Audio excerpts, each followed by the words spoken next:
Is it time in this crazy Pokemon market of 2025? Is 2025 the best year to start a Pokemon business? Let's dive into that.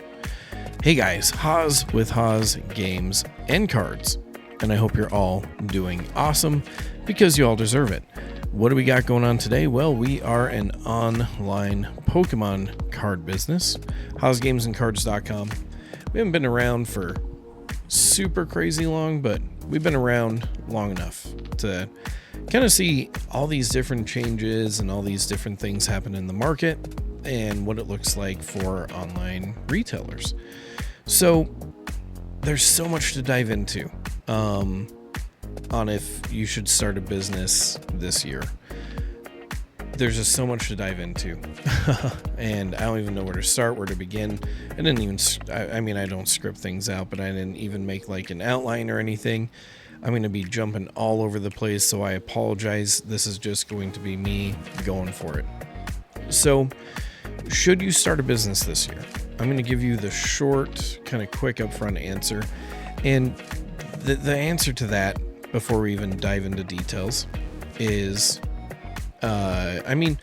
if you really want to start a business, whether it's Pokemon or anything, you have to sit there and think, am I doing this because I have a passion for Pokemon?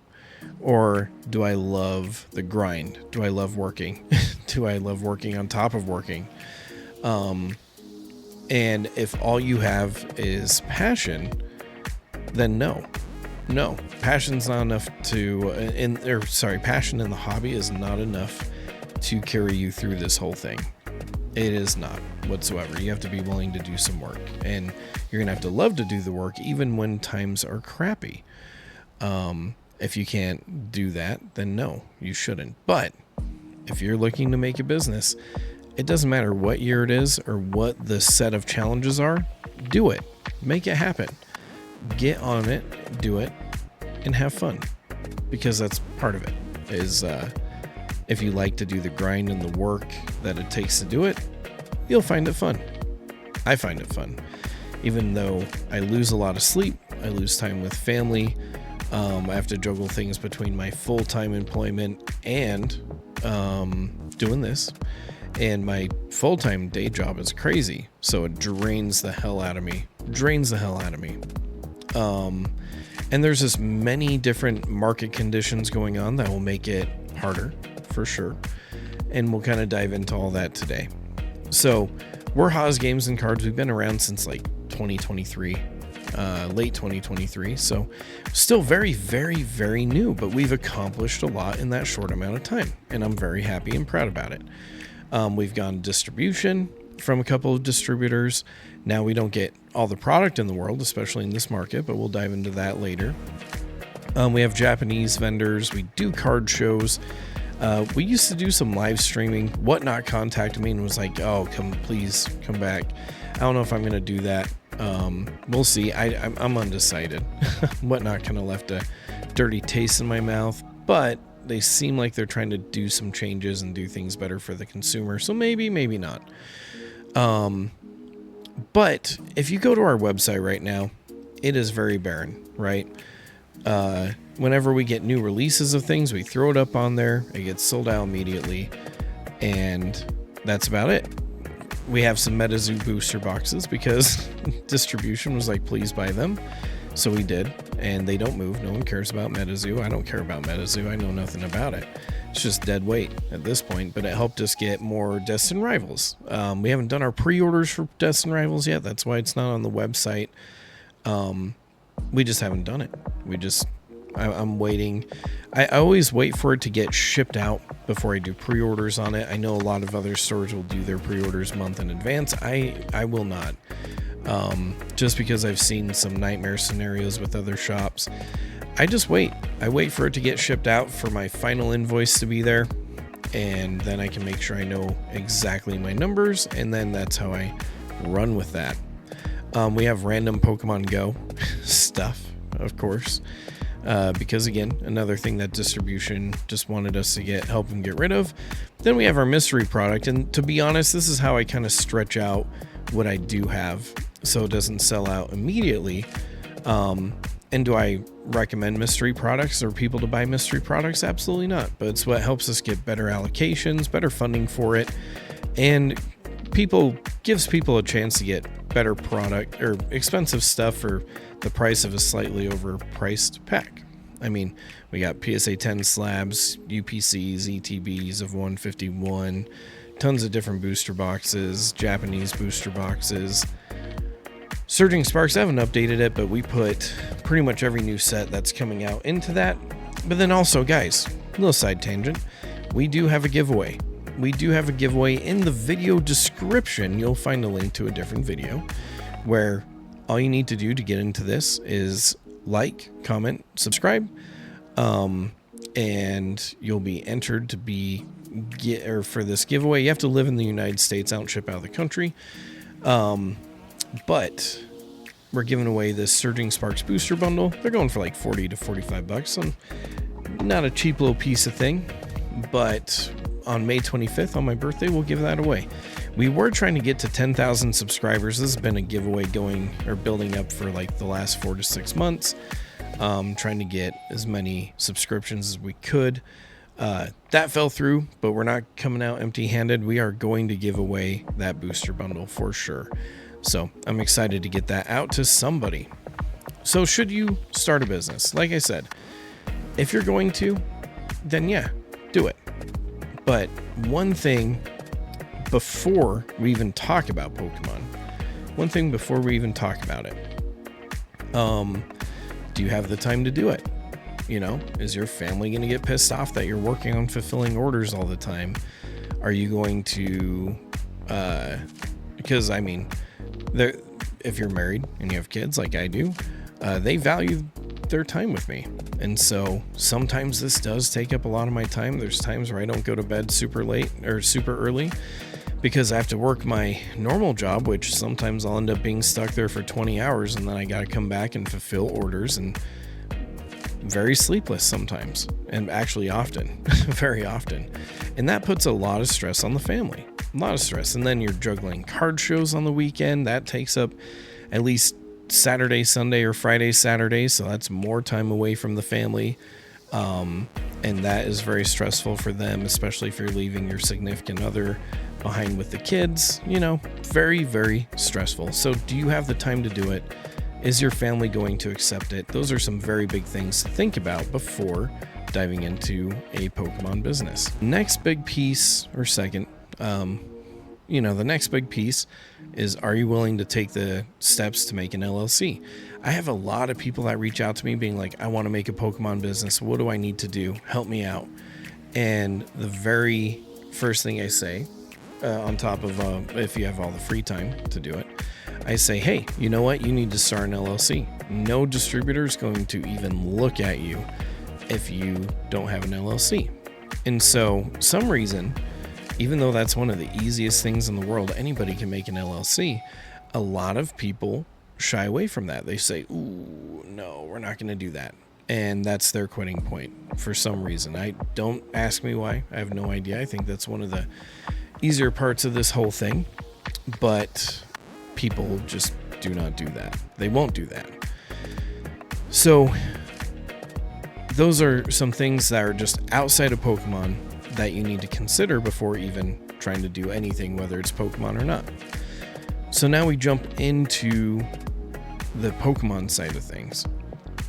And am I going to tell you that getting product and doing this part of it in 2025 is going to be easy? Absolutely not. It's probably going to be insanely hard. It's going to be insanely hard.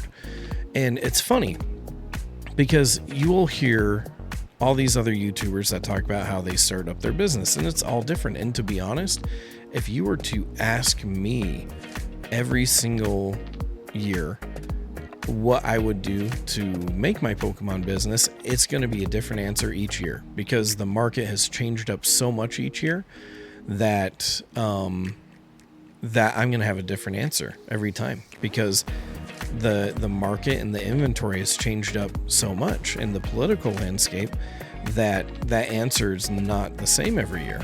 And you almost have to be adaptable because this market changes like crazy. And if you don't adapt, then you're not going to be okay. And what's funny is the problems of, when Pokeany, you hear them talk about their struggles and trying to build up everything at the beginning. I look back and I'm like, man, you know what? That would have been a very easy time for me, to be honest. Because there's just different opportunities each year and different things that you could have had access to, right? And a lot of them don't really talk about it too much. And not just singling out Pokeany, I just kind of mean everybody in general. But there's a lot of different things where year for year, they're like, we had the hardest time. But then I look back during those times, I'm like, yeah, but you have had access to X, Y, and Z, which you probably did and probably made your life a whole lot easier. So for me, at the very beginning, I started, I guess this is kind of scalperish, but 151 came out. It brought me back into the hobby. I bought 2 booster bundle display cases. And I worked up from there. I opened up one for myself and then got the hits I wanted. And I was back in the hobby at that point. And I had my other one. I'm just like, you know what? I'm going to go sell these. I'm going to sell it, see how hard it is, see if it's fun. Sold them. No big deal. And then I start being like, well, what do I need to do to make this a full-time thing? And I just sold them locally. I didn't even sell them online. I just went on to local Facebook pages, which I still very much so utilize, and asked, hey, who wants to buy these? And people bought them up. Easy enough, right? And this was before any kind of big booms. And so we just kind of kept doing stuff like that. We'd find some 151, we'd flip it back out. Like I said, super scalperish, but there wasn't as big of a boom at this time. And you have to remember, like, getting product was a little bit cheaper, but you couldn't sell it for nearly as expensive, so the margins were super tight. But that's what we still did. Working full MSRP without an LLC and just grinding ourselves to death that way. And then comes rip and shipping. So I started doing a lot of rip and shipping on whatnot. And I accomplished a lot in a year, enough to where last Friday they called me back because I stopped streaming. I don't like streaming that much anymore. Just the platform in general kind of rubbed me in the wrong way, but we might get back into it. I don't know. I've been talking to some good reps, but used to do a lot of ripping and shipping on whatnot, and just kept on building up my inventory and building up just building stuff up in general and finding people on Facebook trying to sell their stuff for really cheap, because back then you could. And finally I'm like, okay, I think I can make a business for this. Made an LLC. And then that's when I started kind of watching all the Pokemon channels like Pokeany and things like that. And that's what kind of really started to motivate me. Is I remember watching one video of Pokeany, and he was like, hey, you're not going to be able to do this, more than likely. It's going to be hard and is it impossible? No, but you probably won't do it. And I do this and I'm special and blah blah blah. And I was on some kind of, I don't remember if he was a part of some streaming or TV thing. I don't exactly remember his story, but here he had kind of a little following. I had 0. I had no following whatsoever. I was just doing stuff on whatnot, slowly building up people on there, and then doing stuff locally as well, buying stuff and flipping it. And so he kind of comes from a very kind of better off position in a way, because he was able to kind of already have a fan base. I had 0 social media presence, and I'm still small. I'm still very, very small, but big enough to where I throw any new set on the website and it instantly sells out. So that's pretty cool. And then we sell our mystery product on a very, very regular basis. The MetaZoo, no one's ever going to touch the MetaZoo. We even have it at a crazy good price. I think on eBay, they're selling for over $100, $110. We have it just for $90. So there's that. So anyways, that motivated me. That really motivated me to be like, you know what? I can do this and I will get distribution and it's going to be awesome. And here we go. But again, getting product was still very hard. So how did we curve that? In this was probably the biggest help that I could get, aside from buying people's local collections and just getting it on the cheap that way. But the next best thing that, unfortunately, more than likely, and if I'm wrong, my bad, but I'd have to say the thing that helped me next the most is finding local card stores and even some out-of-state stores that were willing to take my sales tax license and do some wholesaling to me. They saw that as an LLC. They had product they didn't want. And so what did I do? They got me some of that at a wholesale price, still not distribution price, but at a wholesale price. And we were able to sell that stuff. And so we were working with a handful of different stores, and we were getting product that way, and we could pretty much get as much as we wanted. It was great. It was really, really good. And that was great while it lasted. But if you were to try to do that nowadays, it won't work, because no store is going to take their product that they can flip for current market that they get from distribution and wholesale it to you. You might be nice enough. You might know a store owner, or you might know one that's nice enough. But with how the market is and how quick the product sells and how expensive they can sell it for, they're not going to probably wholesale to you. So that part is gone, probably. And if not, then, and you find it and you're like, oh, he pulled a Brian and said you could never do this. I hope I'm wrong. I hope you find it. I really want you to. I want you all to be successful. But wholesaling is probably gone. Probably a thing of the past. Probably can't do it now. Sorry, my cat's yelling at me and clawing at me. Wants my attention. So wholesaling is probably a no-go. So once that went away, what would be my next thing? Well, we already started doing this wall wholesaling, but we did start getting in Japanese product. We found 2 to 3 different really good vendors. Started working from there, doing Japanese orders, building that up, getting more and more of Japanese products, and we had some really good successes with different sets, especially Shiny Treasures. Shiny Treasures treated us so good, and some other sets. That was a lot of fun. And so we I'd say getting Japanese products during that time was a fantastic help to help build up the business. But now we have tariffs. So that's another rough thing, is I used to order thousands on thousands of Japanese product, and I still will. You don't see it on the website right now, but my last Destin Rivals order that I did, I split it up into multiple orders to try to beat the tariffs. I don't know if that worked or not, because with how that works, if you're not experienced with it, is you end up... My cat is so mad at me. She keeps on clawing the chair and me. Some of that was my leg. That hurt. Anyways, so you end up getting the stuff from Japan, and you don't get the tariff bill till like 2 to 3 weeks later, sometimes longer, from FedEx. And so I'm still waiting for FedEx to tell me what happened with not Destin Rivals, I'm sorry, Glory of Team Rocket. I'm still waiting for them to tell me how much I owe on tariffs, if any. My little scheme might have worked, it might not have. I'm still waiting to see how much I owe before I buy and order more Japanese product, and before I get any more shipped out. We have to look at what happens, because if so, we got to start tacking on the tariff pricing, which is going to suck. That's going to affect everybody. So now that's slightly impacting things too, and that's something we need to take account for.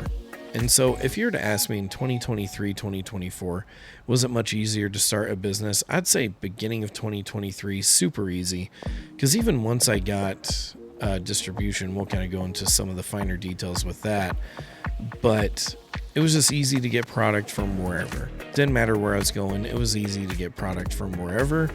Did it sell as quick as it does today? No, but it eventually did, especially if you're giving out good deals. Not too hard to do. It was more of a volume game, and I like doing a volume game. I love getting a ton of different orders, pumping them out, and getting them out there. That was a lot of fun. So We eventually got distribution, like I was saying, from a couple different distributors, and then that runs you into some more roadblocks, right? You're not a physical store, so what do they want you to do to prove yourself? You have to spend like $5,000 in about a 4 to 5 month period. I don't remember the exact timeline or the exact dollar amount. It was like $4 to $6,000. So that was kind of steep because you had to buy some stuff or you had to buy a lot of stuff that just people didn't want, and then you'd have to flip it and make it work, and that's just life. That's just how things were. But at that time, we were also getting a lot of product that was widely available. Paradox Rift for a long time was around, in Temporal Forces, even Twilight Masquerade. Even when those booster boxes went away, at release, you could still get sleeve packs like candy. And I was whipping out a ton of bulk deals at great prices. It was a lot of fun. And then if you go back to my older YouTube videos, you'll see me talking about, oh crap, you know what? Not only are prices going up on these sets, but they're starting to limit them to 1 case order per week. And I saw that starting to get limited, and I started to tell people, I'm like, hey, if you want to get this stuff ordered up, it seems like it's drying out. It seems like it's going to be going soon. It's still at a good cost, even though the prices went up. Still at a good cost, but it definitely seems like it's going away. Nobody on the website believed it. I put up some really good case deals. You'll find an older video about that. And at the time, it was like just a little bit under market. But I'm like, hey, you watch. These are going to go away. They're going to explode. And then you're going to wish you got these. And sure enough, I got those cases. Or people didn't get those cases. And they later were like, hey, can I get some? I'm like, sorry, can't get them now. Distro's out. That's when distros started to really start to just dry up a little bit. It was around Twilight Masquerade. You could still get some other sets. They slowly tapered away until there was pretty much nothing. And then Surging Sparks comes. We all know the story from there. Everything Pokemon related just explodes and disappears and goes away. So as far as just being able to order anything or order any restocks from distro during this point in time, doesn't happen. It doesn't happen. There's nothing on their websites to order. You have to wait for them to come to you and say, hey, and this is what happened more recently. They said, we're going to throw you 6 Prismatic Evolutions for a Prismatic restock. We are going to price them above MSRP, but if you want them, you'll buy them. And then you got to flip them out for way more than MSRP. So unfortunately, having to play those games, but that's just part of it, you know? That's just part of it, and that's how you keep building that relationship with your distro. So right now, tariffs on Japanese products, you can't wholesale anymore. And there's even those stores that would do like the membership fees and you could get wholesale pricing. Pretty sure those don't work very well anymore. And Japanese products, tariffs, all that crap. And then if you do, and I guess I'll backtrack a little bit, this is even if you can get a distro now. I'm sure an online entity, if you can prove it well enough, you'll get distro. That's how I did it. You can probably get signed up with it. But if you get one of those distros that says in a 4 to 6 month period, you got to spend $5,000, but then there's nothing on the website, you're a little cooked because you do not get allocations for new releases or pre-orders until you hit that $5,000 to $6,000 threshold in that 4 or 5 month period. So if there's nothing on the website and you can't get allocations on new releases, you're not going to be able to get anything. And I'll tell you right now, my allocations suck on every new set that come out. They just straight up suck. They're not good. Destined Rivals actually came out to be better than Journey Together, so that's exciting. But they still suck compared to a lot of other people. They're just very small, and that just is what it is. Still building up my part of things, right? So there's a lot of things that you just don't have access to now that I had access to over 2 years ago. And what's funny is you hear Pokeannie, Danny Phantom, and all them being like, oh, it was just so hard, it was such a grind. It's like, no, you guys could have made that LLC and gone wholesaling super easy, super quick.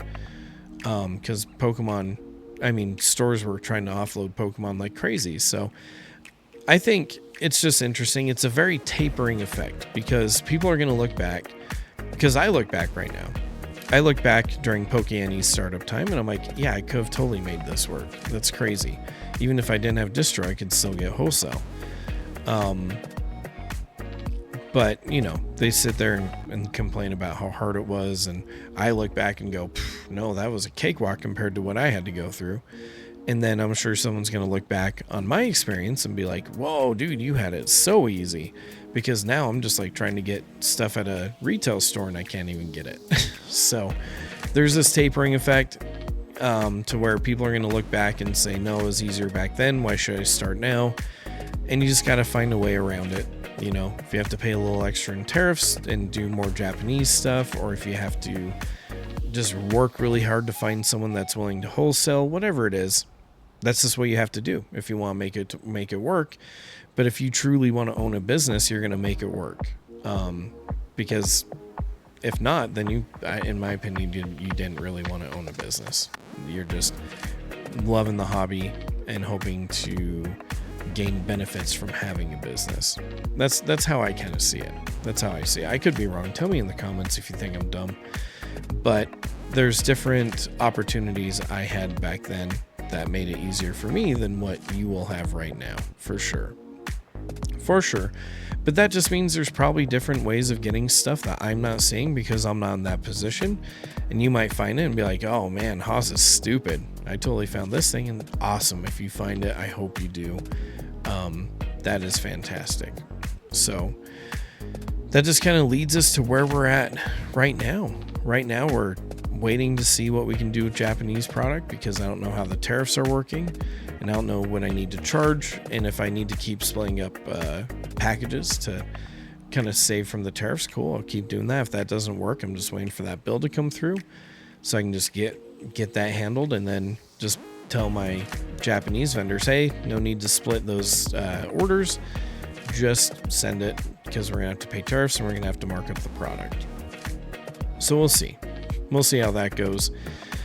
Distribution, I mean, I've tried to get some new ones during this time, and a lot of them just don't respond back to you. I know one told me to get back to them at the beginning of the year. I got back to them. They just didn't respond whatsoever, but it also took them like 4 months to get back to me anyways in the first place. So there's just a lot to really consider. There's a lot of hurdles, but I mean, you can do it. Don't go in expecting to be the good guy. You're not going to be able to have the best prices in the world. And even right now, with Destin Rivals, distribution up their pre-order prices on it. A lot of the time you used to be able to get a booster box for like $90-$95 a box. And recently, distribution kicked up that price. They said, hey, we see what the market is.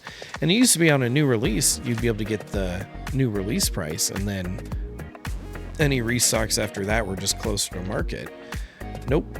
This time, Destin Rivals has definitely been marked up by distribution for pre-orders. I'm not sure why they did that, what their expectation was, but in my opinion, even when the market does die down, you might not see booster boxes go below $100 again.